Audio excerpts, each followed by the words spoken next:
ijoro rya sozo babazobana nanje mu makesha ijoro rya sozo.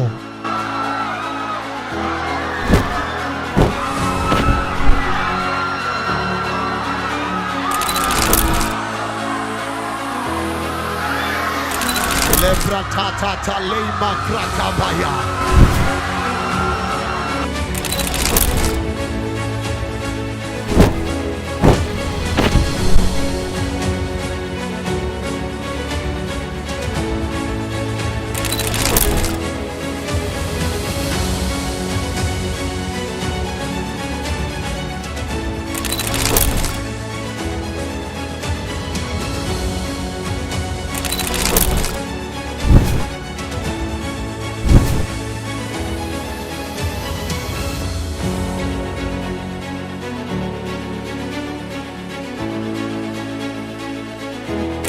Akuvaba gukeshea majoro. Toka nyakati walikukeshea mausiku. Bariko barakinda kugira ngo ntugira ushika. Wako wanakinda ili usifiki popote. Rino joro ngomba ndagukorera ijoro ryose mu izina ryawe. Usiku wa leo nataka nikutumikia usiku wote kwa jina la Yesu. Turinga. Tukiwa hapa hamwe n'abadukurikirana ku isi yose pamoja na wale wanaotufuata dunia nzima. Nabatangarije yuko mugiye guhura n'ijoro mutazokwibagira kugeza isi izora. Ninawatangazia kama mnaenda kukutana na usiku ambaye hamta